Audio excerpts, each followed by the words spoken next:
शेतकरी मित्रांनो, यावर्षी सर्व शेतकऱ्यांना म्हणजे जेवढी बी केळी उत्पादक शेतकरी आहेत, त्यांना एक असा अनुभव आला की खत व्यवस्थापन चांगलं करून सुद्धा केळीचे बुंदे जे आहेत ते पाय तशा क्वालिटीमध्ये बनले नाही आणि मालाची क्वालिटीसुद्धा पाय तशी आली नाही. म्हणजे एवढं युरिया पोटॅश देऊन सुद्धा वेगवेगळे वॉटर सोल्युबल वापरले तरीसुद्धा केळी गळाची क्वालिटी म्हणजे खास करून याची जी वादी आहे, वादीमध्ये विशेष इम्प्रूव्हमेंट दिसली नाही बुवा. म्हणजे गेल्या वर्षी जेवढा खर्च केला होता शेतकऱ्यांनी त्याच्यापेक्षा जास्त खर्च यावर्षी करताय शेतकरी, तरीसुद्धा त्यांना त्यांच्या मालामध्ये एवढी खास इम्प्रूव्हमेंट दिसत नाही आहे. आणि त्या बाबतीत व्यापाऱ्यांची पण खूप नाराजी होती बुवा की चांगल्या क्वालिटीचा माल मिळत नाही बुवा. म्हणून एक्सपोर्टसाठी ज्या ठिकाणी वातावरण चांगली साथ दिलेली आहे किंवा त्यांचा बाग व्यवस्थापन चांगला असेल अशाच ठिकाणी बऱ्यापैकी माल निघतोय.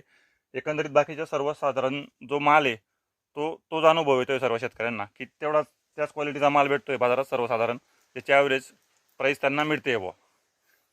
तर आता व्यापाऱ्यांच्या बाबतीत बी बऱ्याच जणांची नाराजी आहे की बोर्ड भाव असून सुद्धा देत नाही बुवा आपल्याला. तर त्याच्यामागे बरेचसे कारणं पण आहेत. व्यापारी लॉबी तर ॲक्टिव्हच आहे, पण दुसरे पण काही कारणं आहेत जे आपण आता पुढे एक व्हिडिओ बनवणार आहे, त्याच्यामध्ये आपण सविस्तर चर्चा करू याच्यावर. जे आपण वेगवेगळ्या स्रोत करून ती माहिती घेतलेली असते. परत जे गावात काही एजंट आहेत त्यांना पण आपण बरेचसे प्रश्न विचारत असतो.